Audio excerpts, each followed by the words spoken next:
IDJ. Audiolibros. Te invitamos a que te suscribas y posteriormente te dejes sumergir en un mar de literatura para fomentar todo tu potencial y tu crecimiento espiritual. Bon Bon.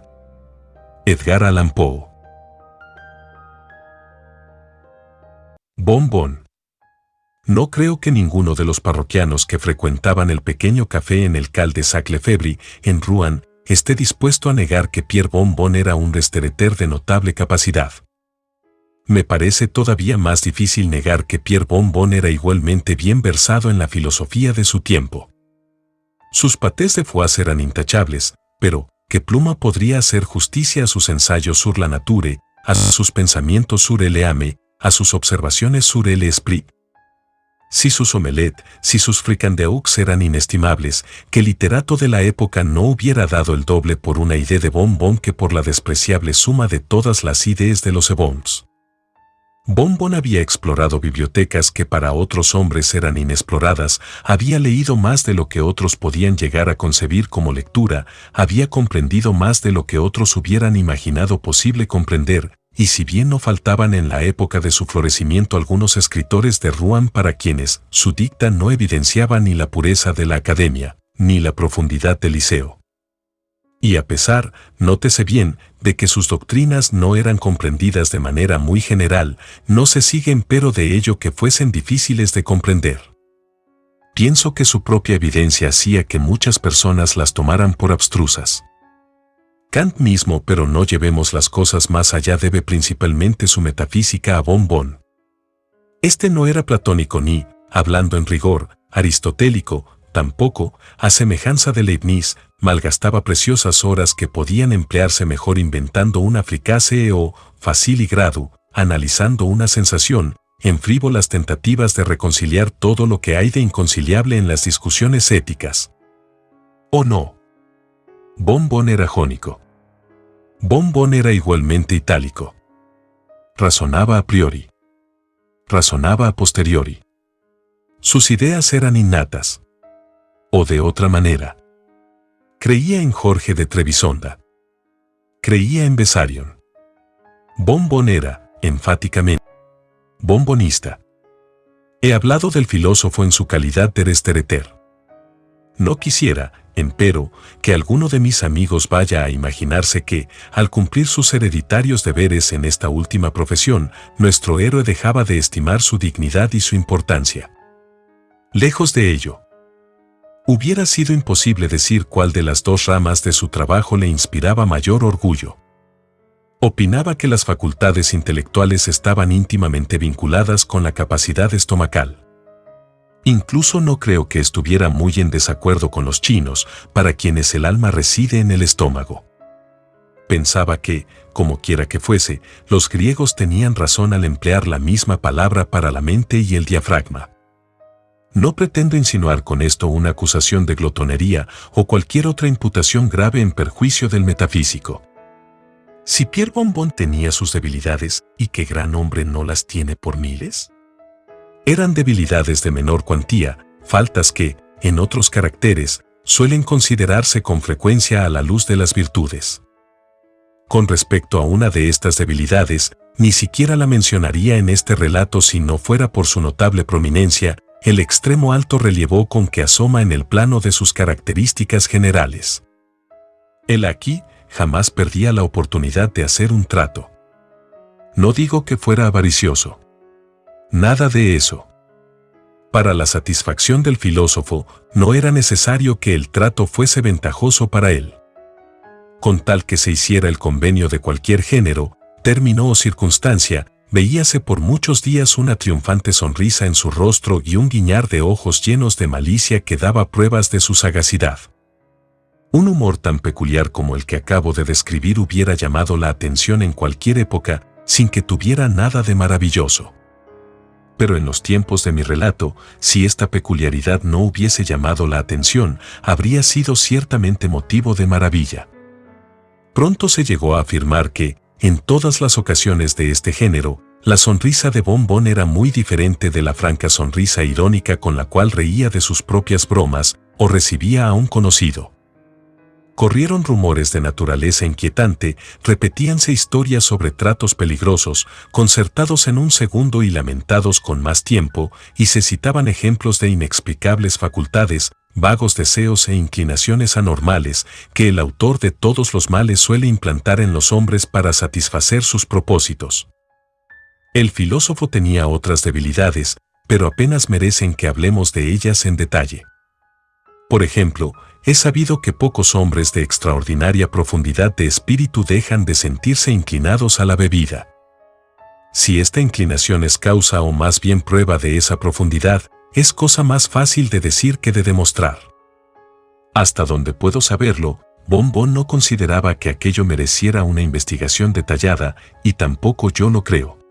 Empero, al ceder a una propensión tan clásica, no debe suponerse que el Lestereter perdía de vista esa intuitiva discriminación que caracterizaba al mismo tiempo sus ensayos y sus tortillas. Cuando se encerraba a beber, el vino de Borgoña tenía su honra, y había momentos destinados al Côte du Rhône.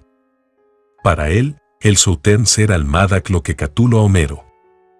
Podía jugar con un silogismo al probar el St. Peray, desenredar una discusión frente al Clos de Bouhot y trastornar una teoría en un torrente de Chambetin.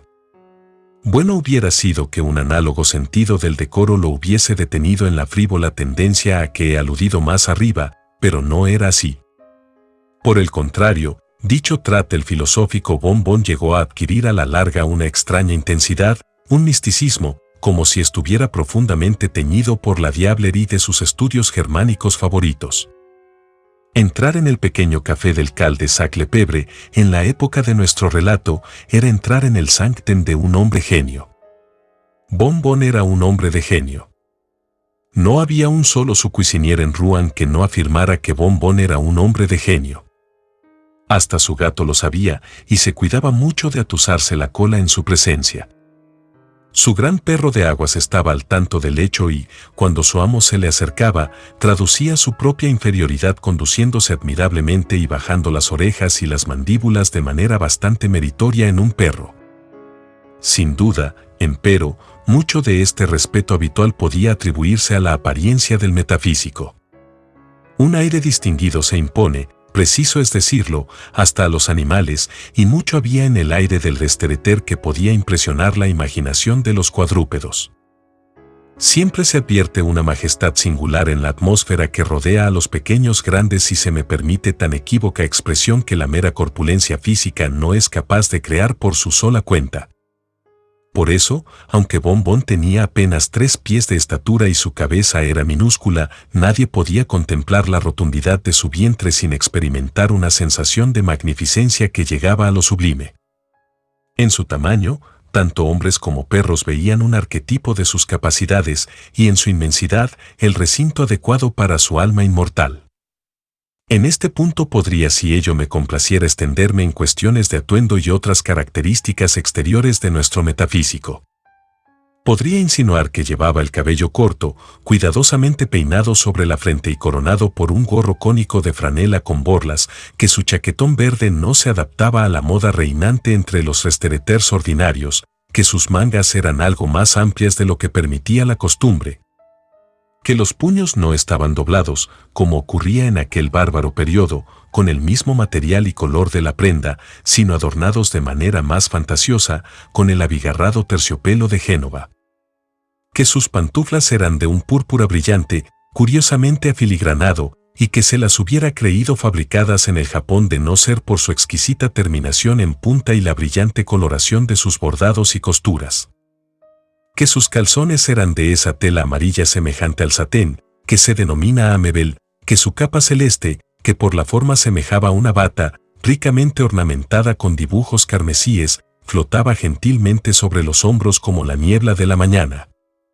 Y que este tout ensemble fue el que dio origen a la notable frase de Benevenuta, la improvisatrice de Florencia, al afirmar que era difícil decir si Pierre Bon Bon era realmente un ave del paraíso o más bien un paraíso de perfecciones. Podría, como he dicho, explayarme sobre todos estos puntos si ello me complaciera, pero me abstengo, los detalles meramente personales pueden ser dejados a los novelistas históricos, pues se hallan por debajo de la dignidad moral de la realidad. He dicho que, entrar en el café del Cal de Sac-le-Pebre era entrar en el sanctum de un hombre de genio, pero solo otro hombre de genio hubiera podido estimar debidamente los méritos del sanctum. Una muestra, consistente en un gran libro, balanceábase sobre la entrada. De un lado del volumen aparecía una botella, del otro, un paté. En el lomo se leía con grandes letras, «Ouvre de Bonbon». Así, delicadamente, se daban a entender las dos ocupaciones del propietario. Al pisar el umbral, presentábase a la vista todo el interior del local. El café consistía tan solo en un largo y bajo salón, de construcción muy antigua. En un ángulo se veía el lecho del metafísico. Varias cortinas y un dosel a la griega le daban un aire a la vez clásico y confortable. En el ángulo diagonal opuesto aparecían en familiar comunidad los implementos correspondientes a la cocina y a la biblioteca. Un plato lleno de polémicas descansaba pacíficamente sobre el aparador. Más allá había una hornada de las últimas éticas y en otra parte una tetera de melanges en duodécimo. Libros de moral alemana aparecían como carne y uña con las parrillas, y un tenedor para tostadas descansaba al lado de Eusebius, mientras Platón reclinábase a su gusto en la sartén y manuscritos contemporáneos se arrinconaban junto al asador. En otros sentidos, el café de Bonbon difería muy poco de cualquiera de los restaurants de la época. Una gran chimenea abría sus fauces frente a la puerta. A la derecha, un armario abierto desplegaba un formidable conjunto de botellas. Allí mismo, cierta vez a eso de medianoche, durante el riguroso invierno de Pierre Bonbon, después de escuchar un rato los comentarios de los vecinos sobre su singular propensión, y echarlos finalmente a todos de su casa, corrió el cerrojo con un juramento y se instaló, malhumorado, en un confortable sillón de cuero junto a un buen fuego de leña. Era una de esas espantosas noches que solo se dan una o dos veces cada siglo. Nevaba copiosamente y la casa temblaba hasta los cimientos bajo las ráfagas del viento que, entrando por las grietas de la pared, corriendo impetuosas por la chimenea, agitaban terriblemente las cortinas del lecho del filósofo y desorganizaban sus fuentes de paté y sus papeles. El pesado volumen que colgaba fuera, expuesto a la furia de la tempestad, crujía ominosamente, produciendo un sonido quejumbroso con sus puntales de roble macizo. He dicho que el filósofo se instaló malhumorado en su lugar habitual junto al fuego. Varias circunstancias enigmáticas ocurridas a lo largo del día habían perturbado la serenidad de sus meditaciones. Al preparar unos oeux a la princesa, le había resultado desdichadamente una omeleta a la reina. El descubrimiento de un principio ético se malogró por haberse volcado un guiso y, finalmente, aunque no en último lugar, habíasele frustrado uno de esos admirables tratos que en todo momento le encantaba llevar a feliz término.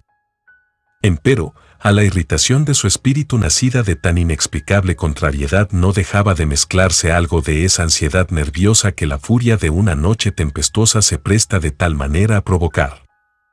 Luego de silbar a su gran perro de aguas negro para que se instalara más cerca de él, y de ubicarse intranquilo en su sillón, Bonbon no pudo dejar de recorrer con ojos inquietos y cautelosos esos lejanos rincones del aposento cuyas densas sombras solo parcialmente alcanzaba a disipar el rojo fuego de la chimenea.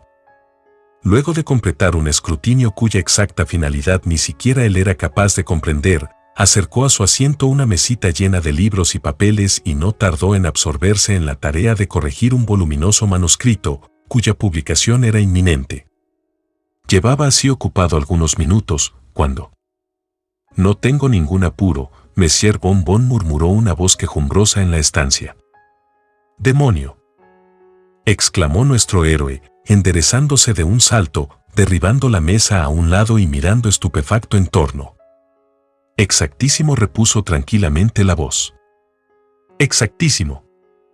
«¿Qué es exactísimo? ¿Y cómo ha entrado usted aquí?», vociferó el metafísico, mientras sus ojos se posaban en algo que yacía tendido cuán largo era sobre la cama. «Le estaba diciendo», continuó el intruso, sin molestarse por las preguntas, «que no tengo la menor prisa, que el negocio que con su permiso me trae aquí no es urgente. Y que, en resumen, puedo muy bien esperar a que haya terminado con su exposición. Mi exposición. ¿Y cómo sabe usted?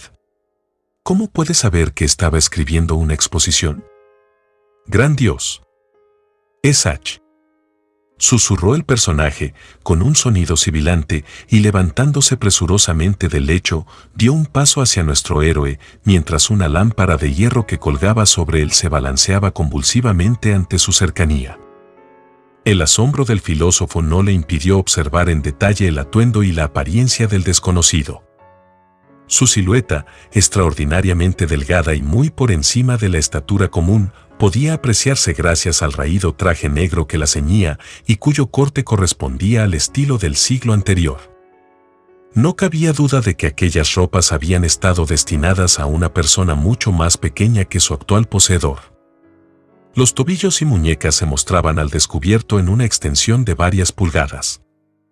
En los zapatos, empero, un par de brillantísimas hebillas parecía dar un mentiz a la extrema pobreza manifiesta en el resto del atavío.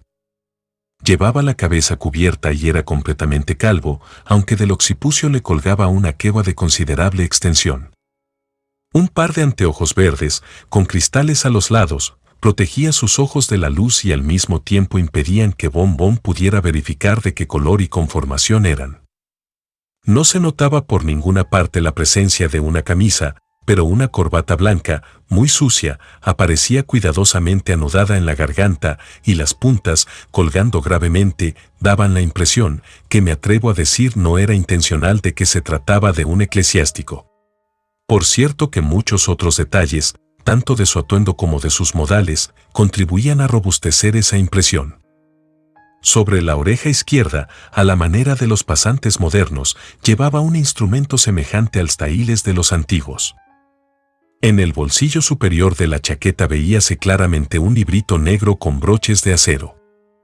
Este libro estaba colocado de manera tal que, accidentalmente o no, permitía leer las palabras Rituel Catholique en letras blancas sobre el lomo. La fisonomía del personaje era atractivamente saturnina y de una palidez cadavérica. La frente, muy alta, aparecía densamente marcada por las arrugas de la contemplación. Las comisuras de la boca caían hacia abajo, con una expresión de humildad por completo servil. Tenía asimismo una manera de juntar las manos, mientras avanzaba hacia nuestro héroe, un modo de suspirar y una apariencia general de tan completa santidad, que impresionaba de la manera más simpática. Toda sombra de cólera se borró del rostro del metafísico una vez que hubo completado satisfactoriamente el escrutinio de su visitante, estrechándole cordialmente la mano, lo condujo a un sillón. Sería un error radical atribuir este instantáneo cambio de humor del filósofo a cualquiera de las razones que podían haber influido en su ánimo. Hasta donde pude alcanzar a conocer su carácter, Pierre Bon Bon era el hombre menos capaz de dejarse llevar por las apariencias exteriores, aunque fueran de lo más plausibles. Imposible, además, que un observador tan sagaz de los hombres y las cosas no hubiera advertido instantáneamente el verdadero carácter del personaje que así se abría paso en su hospitalidad.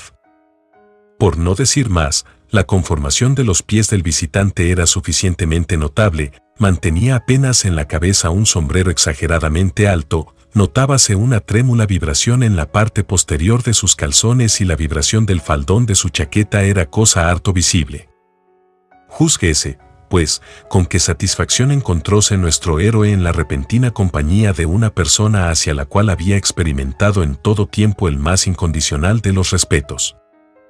Demasiado diplomático era, sin embargo, para que se le escapara la menor señal de que sospechaba la verdad.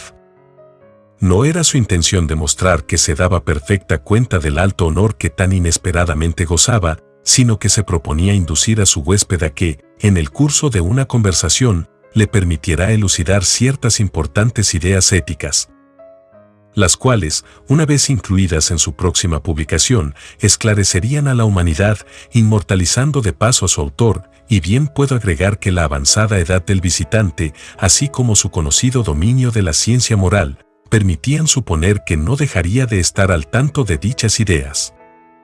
Movido por tan elevadas miras, nuestro héroe invitó a sentarse al caballero visitante, mientras echaba nuevos leños al fuego y colocaba sobre la mesa, de vuelta a su primitiva posición, algunas botellas de Mauseux.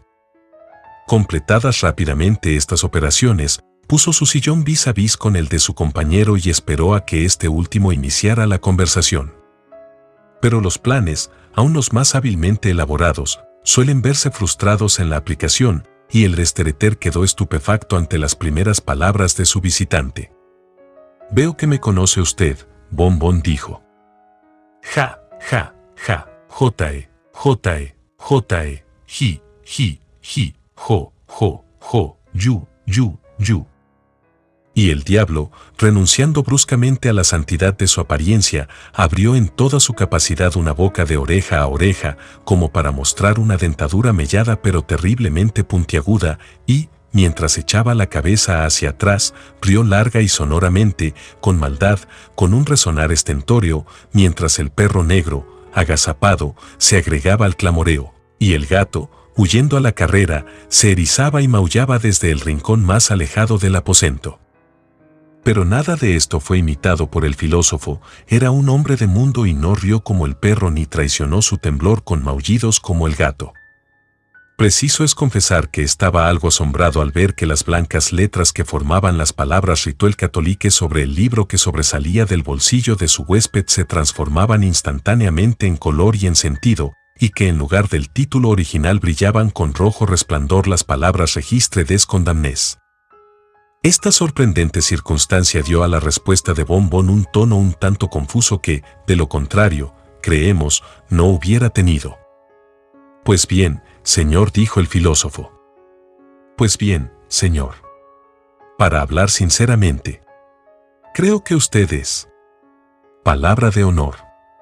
¿Qué es el di? Quiero decir que, según me parece, tengo una vaga, muy vaga idea del alto honor que... Sí, perfectamente», interrumpió su majestad. «No diga usted más.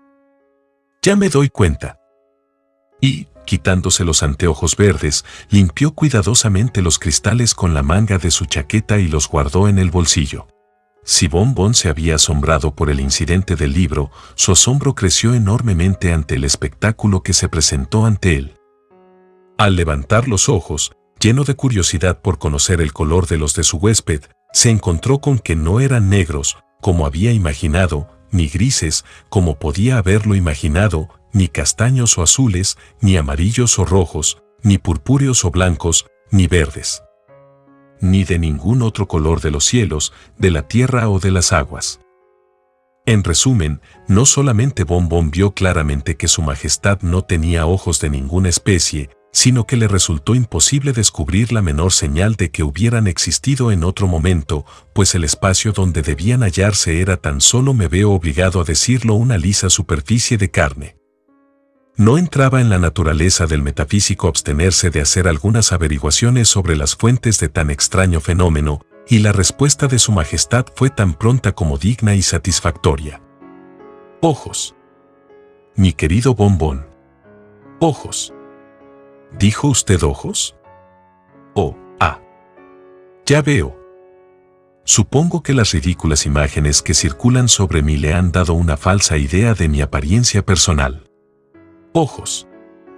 Los ojos, Pierre Bon Bon, están muy bien en su lugar adecuado. Dirá usted que dicho lugar es la cabeza. De acuerdo, si se trata de la cabeza de un gusano. Igualmente para usted, dichos órganos son indispensables. Pero ya lo convenceré de que mi visión es más penetrante que la suya. Hay un gato en ese rincón. Un bonito gato. ¿Lo ve usted? Mírelo con cuidado. Pues bien, Bon Bon, alcanza usted a contemplar los pensamientos. He dicho los pensamientos. Las ideas, las reflexiones. ¿Qué nacen en el pericráneo de ese gato? Ahí tiene. ¿No los ve usted? Pues el gato está pensando que admiramos el largo de su cola y la profundidad de su mente. Acaba de llegar a la conclusión de que soy un distinguido eclesiástico y que usted es el más superficial de los metafísicos. Ya ve, pues, que no tengo nada de ciego, pero, para uno de mi profesión, los ojos a que usted alude serían únicamente una molestia y estarían en constante peligro de ser arrancados por una horquilla de tostar o un agitador de brea. Para usted, lo admito, esos aparatos ópticos resultan indispensables. Esfuércese por emplearlos bien, bombón. Por mi parte, mi visión es el alma. Tras esto el visitante se sirvió vino y, luego de llenar otro vaso para bombón, lo invitó a beberlo sin escrúpulos y a sentirse perfectamente en su casa. Un libro muy sagaz el suyo, Pierre, continuó su majestad, dándole una palmada de connivencia en la espalda una vez que nuestro amigo hubo vaciado su vaso en cumplimiento del pedido de su visitante. Un libro muy sagaz, palabra de honor.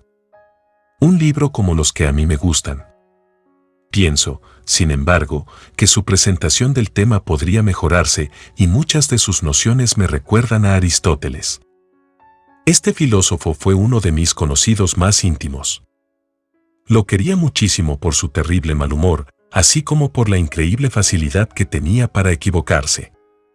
En todo lo que escribió solo hay una verdad sólida, y se la sugerí yo a fuerza de tenerle lástima al verlo tan absurdo. Supongo, Pierre Bombón, que sabe usted muy bien a qué divina verdad moral aludo. No podría decir que... ¿De veras? Pues bien, fui yo quien dijo a Aristóteles que, al estornudar, el hombre expelía las ideas superfluas por la nariz. Lo cual... Hic. Es absolutamente cierto, dijo el metafísico, mientras se servía otro gran vaso de Mausseux y ofrecía su tabaquera de rapé al visitante. Tuvimos también a Platón, continuó su majestad, declinando modestamente la invitación a tomar rapé y el cumplido que entrañaba. Tuvimos a Platón, por quien en un tiempo sentí el afecto que se guarda a los amigos. ¿Conoció usted a Platón, bombón? Ah, es verdad, le pido 1000 perdones. Pues bien, un día me lo encontré en Atenas, en el Partenón. Me dijo que estaba preocupadísimo buscando una idea. Le hice escribir que, 5. Me dijo que lo haría y se volvió a casa, mientras yo seguía viaje a las pirámides. Pero mi conciencia me remordía por haber pronunciado una verdad, aunque fuera para ayudar a un amigo, y, volviéndome rápidamente a Atenas, llegué junto a la silla del filósofo cuando se disponía a escribir él. Dando un capirotazo a la lambda, la hice volverse cabeza abajo. Por eso la frase dice ahora, 6, y constituye, como usted sabe, la doctrina fundamental de su metafísica. ¿Estuvo usted en Roma?, preguntó el restaurador mientras terminaba su segunda botella de Mausseux y extraía del armario una amplia provisión de chambetín. Solo una vez, Monsieur Bombón, solo una vez. Hubo un tiempo, dijo el diablo como si recitara un pasaje de un libro, en que la anarquía reinó durante 5 años, en los cuales la República, privada de todos sus funcionarios, no tuvo otra magistratura que los tribunos del pueblo, y estos carecían de toda investidura legal que los capacitara para las funciones ejecutivas. En ese momento, Monsieur Bombón. Y solo en ese momento estuve en Roma. Y, por tanto, carezco de relaciones terrenas con su filosofía. ¿Y qué piensa usted? ¿Qué piensa usted? Hic. ¿De Epicuro? ¿Qué pienso de quién?, preguntó el diablo estupefacto. No pretenderá usted encontrar ningún error en Epicuro, espero. ¿Qué pienso de Epicuro? ¿Habla usted de mí, caballero? Epicuro soy yo. Soy el mismo filósofo que escribió cada uno de los 300 tratados que tanto celebraba Diógenes Laercio. Miente usted, dijo el metafísico, a quien el vino se le había subido un tanto a la cabeza. Muy bien, señor mío.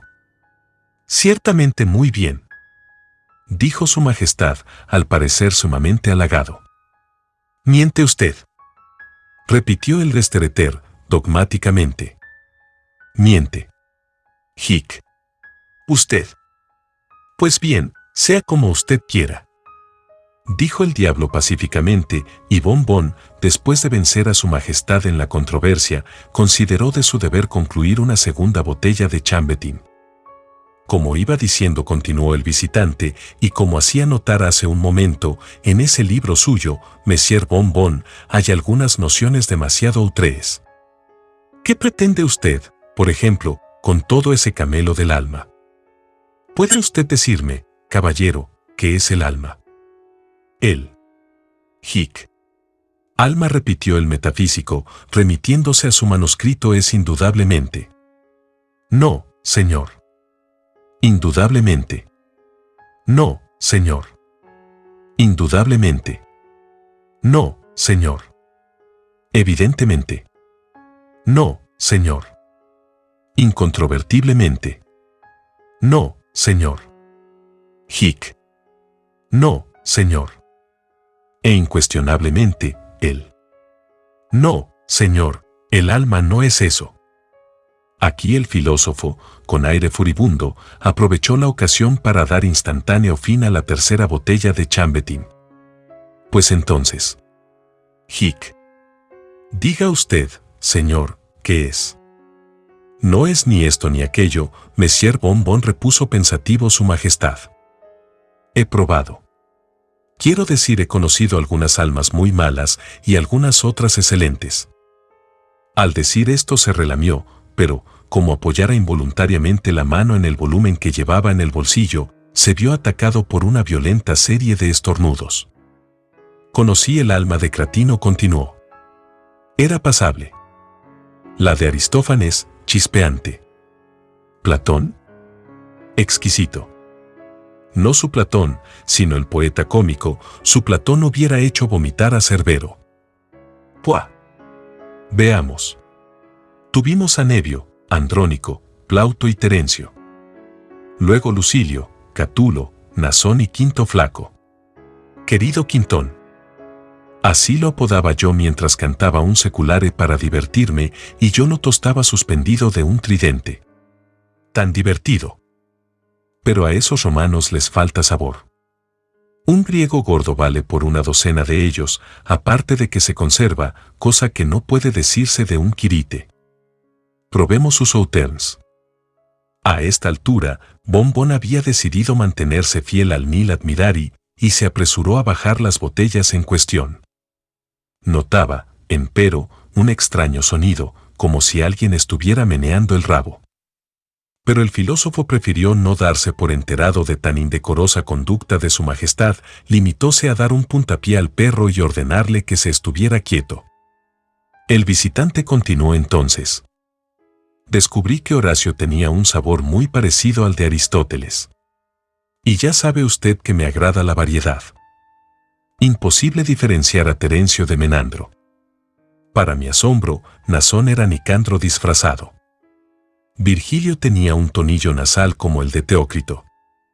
Marcial me hizo recordar muchísimo a Arquíloco y Tito Livio era sin duda alguna Polibio. Hic. Observó aquí Bon, mientras su majestad proseguía. Empero, si algún penchen tengo, Monsieur Bon. Si algún penchen tengo, es el de la filosofía. Permítame decirle, sin embargo, que no cualquier demo. Que no cualquier caballero sabe cómo elegir a un filósofo. Los de estatura elevada no son buenos, y los mejores, si no se los descascara bien, tienden a ser un tanto amargos a causa de la hiel. Si no se los descascara. Quiero decir, si no se los saca de su cuerpo. ¿Y qué pensaría usted de un hic médico? Ni los mencione, por favor. Puah. Y su majestad eructó violentamente. Solamente probé uno. Ese canalla de Hipócrates. Olía a safétida. Puah. Pesqué un terrible resfrío, lavándolo en la Estigia. Y a pesar de todo me contagió el cólera morbo. ¿Qué? Hic. ¡Qué miserable! Exclamó Bon. ¡Qué aborto! Hic. De una caja de píldoras. Y el filósofo vertió una lágrima. Después de todo, continuó el visitante, si un demo. Si un caballero ha de vivir, necesita desplegar suficiente habilidad. Entre nosotros, un rostro rechoncho indica diplomacia. ¿Cómo es eso? Pues bien, a veces nos vemos bastante apretados en materia de provisiones. Tiene usted que saber que, en un clima tan bochornoso como el nuestro, resulta imposible mantener vivo a un espíritu por más de 2 o 3 horas, y, luego de muerto, a menos de encurtirlo inmediatamente, y un espíritu encurtido no es sabroso, se pone a oler, ¿comprende usted? La putrefacción es de temer siempre que nos envían las almas en la forma habitual. Hic. Hic. Gran Dios. ¿Y cómo se las arreglan? En este momento la lámpara de hierro empezó a oscilar con redoblada violencia y el diablo saltó a medias de su asiento, pero luego, con un contenido suspiro, recobró la compostura, limitándose a decir en voz baja a nuestro héroe: «Le ruego una cosa, Pierre Bombón, que no profiera juramentos». El filósofo se zampó otro vaso, a fin de denotar su plena comprensión y aquiescencia, y el visitante continuó: «Pues bien, nos arreglamos de diversas maneras. La mayoría de nosotros se muere de hambre, algunos transigen con el encurtido, por mi parte, compro mis espíritus vivient corpore, pues he descubierto que así se conservan muy bien. Pero el cuerpo. Hic. ¿El cuerpo? El cuerpo, el cuerpo. ¿Y qué, el cuerpo? Oh, ya veo. Pues bien, señor mío, el cuerpo no se ve afectado para nada por la transacción. He efectuado innumerables adquisiciones de esta especie en mis tiempos, y los interesados jamás experimentaron el menor inconveniente. Dan como ejemplo Caín y Nemrod, Nerón, Calígula, Dionisio y Pisístrato. Aparte de otros 1000, echaron lo que era tener un alma en los últimos tiempos de sus vidas. Empero, señor mío, esos hombres eran el adorno de la sociedad. Y no tenemos a quien conoce usted tan bien como yo. ¿No se halla en posesión de todas sus facultades mentales y corporales? ¿Quién escribe un epigrama más punzante que él? ¿Quién razona con más ingenio? ¿Quién? Pero, basta. Tengo este convenio en el bolsillo». Así diciendo, extrajo una cartera de cuero rojo y sacó de ella cantidad de papeles.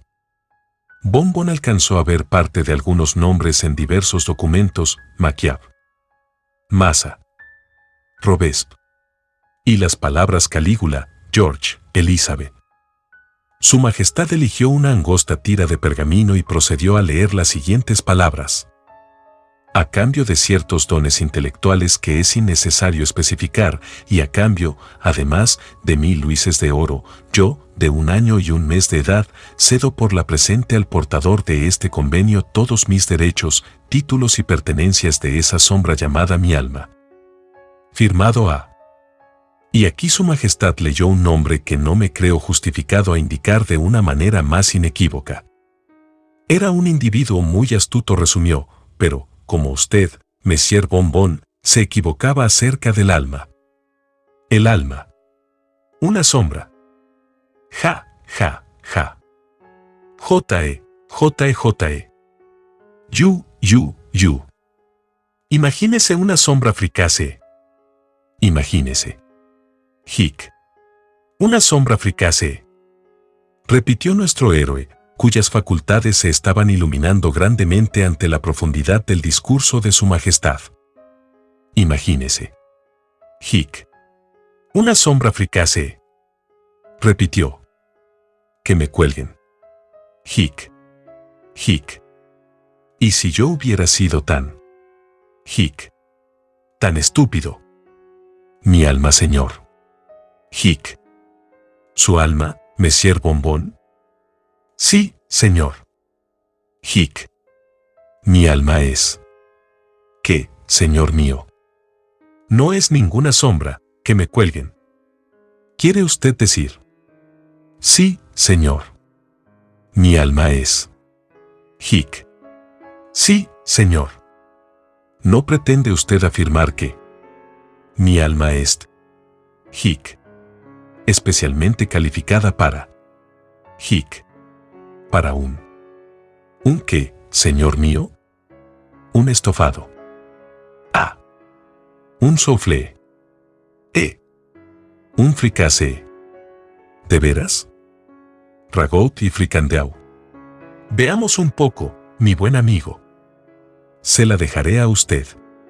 Hic. Haremos un trato. Y el filósofo palmeó a su majestad en la espalda. Semejante cosa es imposible, dijo este último calmosamente, mientras se levantaba de su asiento. El metafísico se quedó mirándolo. Tengo suficiente provisión por el momento, dijo su majestad. Hic. ¿Cómo? Y, en cambio, carezco de fondos disponibles. ¿Qué? Además, no está nada bien de mi parte que... Caballero. Que me aproveche. Hic. De su triste y poco caballeresca situación en este momento. Y con esto, el visitante saludó y se retiró sin que pueda decirse exactamente de qué manera. Pero en un bien pensado esfuerzo por arrojar una botella al villano, rompióse la fina cadena que colgaba del techo, y el metafísico quedó postrado por el golpe de la lámpara al caer.